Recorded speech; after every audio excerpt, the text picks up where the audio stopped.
네, 녹색정의당 대변인 김민정입니다. 브리핑 시작하겠습니다. 국민의힘 윤재욱 원내대표의 교섭단체 연설, 남 탓과 국민 기만으로 점철되었습니다. 오늘 국민의힘 윤재욱 원내대표의 교섭단체 대표 연설은 남 탓과 유체 이탈, 국민 기만으로 점철되어 있었습니다. 21대 국회를 일하는 국회에 실패했다고 규정하면서도 국민의힘 재허물을 보기보다는 다른 정당 탓을 했습니다. 가족을 잃은 유가족의 눈물을 닦아주자는 상식적인 특별법을 반대하고 정쟁화한 당이 대체 어느 당입니까? 국민의힘입니다. 국민을 위하기보다 대통령 지키기에 바빠 사사건건 진흙탕 싸움을 벌이며 시간을 허비한 것은 다른 당도 아닌 국민의힘입니다.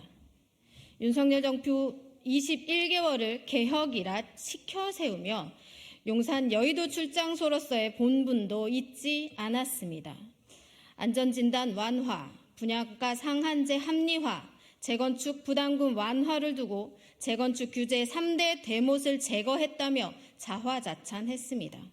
정부 여당의 경제발전 계획 구상이 오로지 부동산 띄우기에 의존한다는 사실이 진정 민망하지도 않습니까? 국민의 복지 증진에도 소홀하지 않았다는 대목에서는 뻔뻔함에 헛웃음이 다 나옵니다. 윤석열 정부의 대대적인 부자 감세로 곳간이 구멍나 각 지자체에서는 장애인 일자리 예산을 삭감하고 전동 휠체어 보조금을 없애고 아이들이 찾던 동네의 작은 도서관 사업을 축소시키고 부모들이 찾던 육아지원센터 운영이 중단되어 아우성입니다. 그런데 국민복지 증진이라니 대체 어느 나라 이야기입니까? 양심이 있다면 이런 자화자찬은 할 수가 없는 법입니다.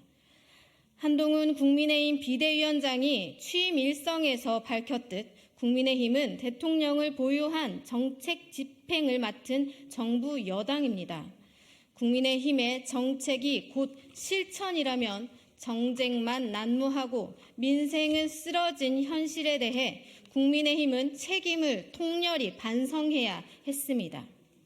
우리 사회 약자들을 위한 법안이 거부권을 행사하는 대통령을 비판해야 했습니다.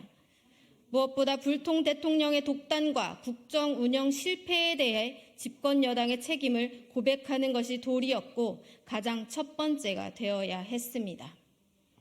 그러나 자화자찬과 유체 이탈, 남 탓으로 일관된 오늘 연설에서 책임이나 반성의 기미는 찾아볼 수 없었습니다.